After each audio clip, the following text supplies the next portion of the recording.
कि बार बार जो है वो भारत जो है मुसलसल पाकिस्तान के ऊपर जो है एलिगेशंस लगा रहा है। इसके अलावा चाइना के साथ भी उसके ताल्लुकात ठीक नहीं चल रहे और चाइनीज़ और इंडिया के बीच में भी जो है वो एक किस्म का आप देखते हैं कि टेंशन सी है। तो जनरल बाजवा के ऊपर काफ़ी इंडियन मीडिया शोर मचा रहा है कि जी ईद के मौके पर ये तक कहा गया कि जी उन्होंने वहाँ पे क्योंकि कश्मीर की बात की और उन्होंने कुछ ऐसी बात की जिससे इंडिया पे हमले का तासुर मिला, इसलिए इंडियन मीडिया ने ये भी कहा कि जी हमने तो मिठाई जो है वो बाकी बॉर्डर्स पे दी है ईद की, लेकिन पाकिस्तान को नहीं दी, इसलिए कि ईद के मौके पे भी पाकिस्तान ने हमें हमले की धमकी दी है।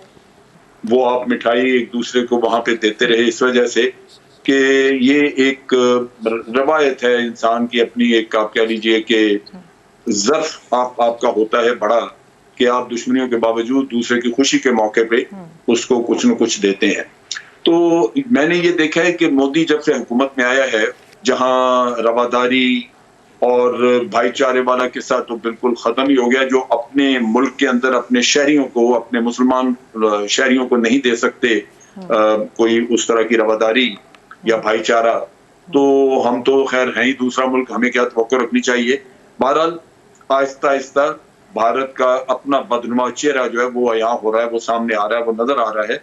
मिठाई ना तो इतनी होती है कि वो को बहुत लोग खा सकें, एक बिल्कुल एक आप कह लीजिए एक जेस्चर होता है, लिहाजा मिठाई का ना आना मैं समझता हूँ भारत के लिए नुकसानदेह है। उसी का अपना जो कमजोरी है वो मेरा ख्याल है ज्यादा तौर पे पब्लिक के सामने आई। हमें इससे लाजमी बात है कोई फर्क नहीं पड़ता, यहाँ को मिठाई की कमी नहीं है पाकिस्तान में कि हम अपने जवानों को, अपने लोगों को जो वाघा बॉर्डर पे हैं या और भी क्रॉसिंग साइट्स पे हैं कश्मीर में या इधर, उनको सबको हम पहुंचाते हैं मिठाई। और जनरल बाजवा जब गए होंगे तो मिठाई की काफी बड़ी मिकदार उनके साथ गई होगी उन जवानों के लिए। बिल्कुल ठीक। और सर एक कबूतर पकड़ने का दावा भी आजकल इंडियन मीडिया में बहुत ज़्यादा चल रहा है। एक दफ़ा पहले भी अगर आपको याद हो तो इन्होंने इसी तरह का कोई दावा किया था कि जी हमने पाकिस्तान ने कोई जासूसी के लिए कबूतर भेजा है, वो पकड़ा है। तो इस बार भी उन्होंने कुछ इसी तरह का दावा किया है, उसको आप किस तरह देखते हैं? आपके पास मेरा ख्याल है कुछ इनके फोटोग्राफ्स और क्लिप्स वगैरह भी होंगे। जी जी बिल्कुल। जो कबूतरों के वो भी आप जरूर अपने जो व्यूअर्स हैं उनको दिखाइए।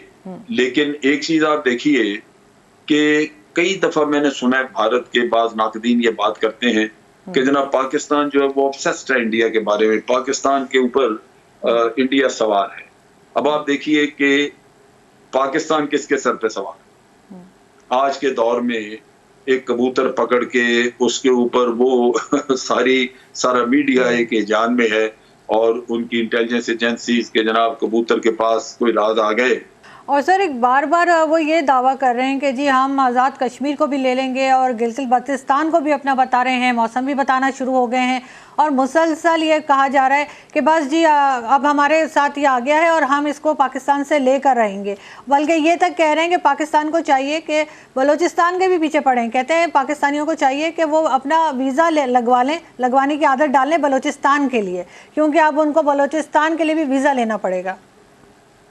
देखिए ये चंद एक जो बेवकूफ लोग हैं उनकी बातें हैं। इनके अपने एक बड़े समझदार से वो सहाफ़ी थे, उनकी मैंने वीडियो देखी, वो एक प्रोग्राम में बैठे हुए थे और वो पाकिस्तान के मुख्तलिफ इलाकों से होके गए। तो उन्होंने कहा कि यार तुम लोग यहाँ बैठ के खुदा जाने क्या सोचते हो कि बलूचिस्तान में क्या हो जाएगा। उसने कहा मैं बलूचिस्तान फिर के आया हूँ। वो बलोच जो है वो पाकिस्तान का नाम लेते हैं, पाकिस्तान के वफादार और पाकिस्तान के लिए जान देने को तैयार है।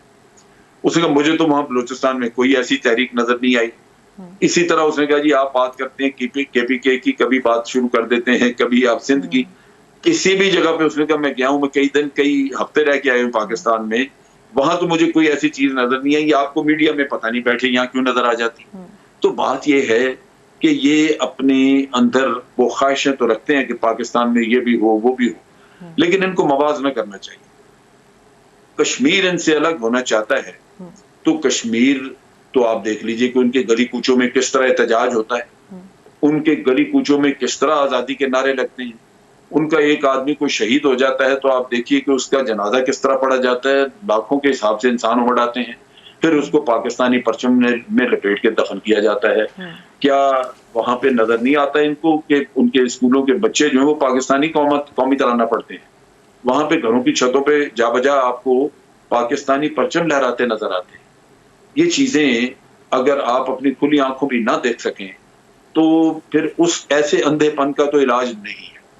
ये चीजें उनको पाकिस्तान में नजर आती हैं कहीं। पाकिस्तान का बड़ा अल्लाह का फजल है कि बलूचिस्तान में जो मसला है वो 2-3 लोग हैं जो बाहर इनके टुकड़ों पे पल रहे हैं। एक ब्राह्मता मुफ्ती है, दूसरा हरब्यार मरी है और एक और इसी तरह का वो मेरा ख्याल है उसका ताल्लुक इससे है कलात से। तो ये 2-3 लोग हैं जो आफ्टर ऑल बाहर इनके पास कोई सोने की कान तो नहीं है, वो यही इंटेलिजेंस एजेंसीज हैं जो उनको पाल रही हैं। तो उन्होंने भी अपना वहां पे बाहर रहना है, याशी करनी है, उनको पैसा चाहिए। इनके कबीलों के चंद एक लोग 2-4-6 कहीं एक जगह पे 2-4 दूसरी जगह पे वो फसाद के लिए तैयार हैं। उनको ये पैसा देते हैं, गैर मुल्की सरजमीन से उनको स्पॉन्सर करते हैं, तो वो इक्का दुक्का वाकया कर देते हैं। वाकया हो जाने से यूं ये चर्चा करते हैं कि जैसे पता नहीं यहाँ पे क्या तूफान है। भाई यहाँ नहीं है, यहाँ कोई पॉपुलर मूवमेंट ऐसी नजर ही नहीं आती कहीं जहां पे कोई एहतजाज नजर आया आपको। तो ये वो चीजें हैं जो कि समझने की हैं। बहरहाल मैं समझता हूं कि वो अपनी नफरतों में इतना आगे जा चुके हैं कि उनकी अकल जवाब दे चुकी है। वो सोच विचार का जो कहते हैं कि अहलियत ही वो खो चुके हैं। वो रैशनलाइजेशन कर ही नहीं सकते अपनी नफरतों की वजह से चीजों की, और एक ख्वाहिश के तहत कि पाकिस्तान में ये भी बुराई हो जाए, ये भी मसला हो जाए, वो उसका प्रचार करते रहते हैं। और ये मैं समझता हूं कि ये नफरत का बीज मोदी साहब का बोया हुआ है जो इंशाअल्लाह इस मुल्क को खुद ब खुद अंदरूनी तौर पे तबाह करेगा। नफरतों की वजह से कोई भी आप सोसाइटी को देख लें, वो फलती फूलती नहीं, बिल्कुल वो खुद ब खुद अंदरूनी तौर पे तबाह होती है। और ये होगी, ये इन्होंने जो लीडर अपने लिए चुना है वो उसका खमियाजा ये भुगतेंगे। सर बिल्कुल ठीक आप कह रहे हैं, लेकिन ये तो बलूचिस्तान में तो सर हमेशा से भारतीय मदाखलत जो है वो अक्सर नोटिस में आई है। जैसे उनका जासूस भी जो हमने पकड़ा था, उसके लिए भी अब उन्होंने एक नई स्टोरी ये निकाली है कि वो कहते हैं कि ये आप लोग ही कहीं से पकड़ के ले आए हैं, और ये उसके बाद उसके ऊपर आप लोगों ने इस तरह से एलिगेशंस लगा दिए हैं। लेकिन सर जो हुर्रियत पसंद जो वहाँ पे हैं, कश्मीरी जो फ्रीडम फाइटर जिन्हें मैं कहती हूँ, वो उन लोगों को भी ये शहीद करते जा रहे हैं, जिसमें जुनैद सराई भी थे, और उनको भी आपने देखा होगा कि पाकिस्तानी परचम में लपेट के और फिर जो है वो दफनाया गया है।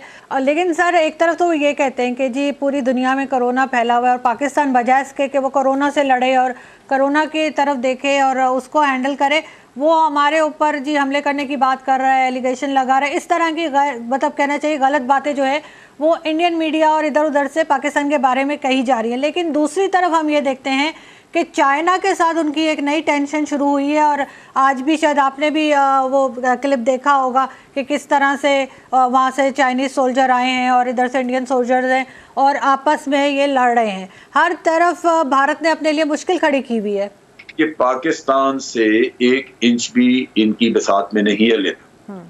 लेकिन वो मुश्किल ये है कि ये सियासत इसी पे करते हैं। झूठ बोला, मिसाल के तौर पे आप देखिए कि जब उड़ी का वाकया हुआ तो उन्होंने कहा जी छोड़ेंगे नहीं पाकिस्तान को, हम खा जाएंगे, ये करेंगे। नतीजा ये कि इनके अपने लोगों ने दबाव डालना शुरू कर दिया। जब आपका पॉलिटिकल प्रेशर आना शुरू हो जाता है अंदर से गवर्नमेंट के ऊपर, तो मुश्किल पड़ जाती है कि जनाब आपने कहा था पाकिस्तान को सबक सिखाएंगे, अब तो छोड़ना नहीं। अब यानी लोगों की तवक्कुआत बढ़ा दी और आपकी अहलियत थी नहीं कि आप कुछ कर सकें।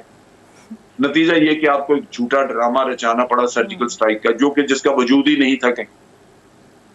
वो एफडीएल पे जो बॉर्डर्स पे जो आपकी रोजाना ही एक्सचेंज ऑफ फायर होता है और उसमें थोड़ा बहुत कभी ज्यादा कभी कम, उसी में थोड़ा अगर ज्यादा कहीं फायर हो गया तो कह दिया जाए सर्जिकल स्ट्राइक कर दी।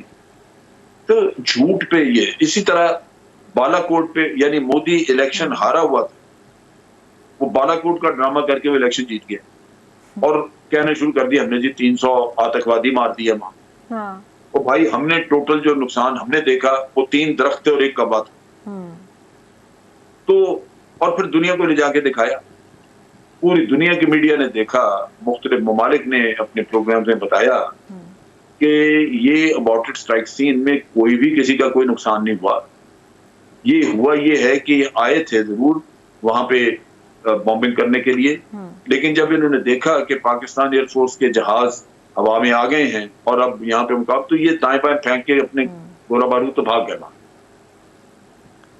अगर ना भागते तो फिर पकड़े जाते। सो जान बचाई, चले गए, उधर जाके झूठ बोल दिया कि जनाब 300 लोग मार दिए। ये वो सूरत हाल है। और उस कौम में चूंकि नफरत भर दी है मोदी ने, उनके कान हर वक्त ये फ्रॉड और झूठ सुनना चाहते हैं कि कोई उनको ये सुना दे, काश हमने पाकिस्तान के इतने लोग मार दिए, हमने पाकिस्तान में ये कर दिया, वो कर दिया। तो अंदर से ये हालत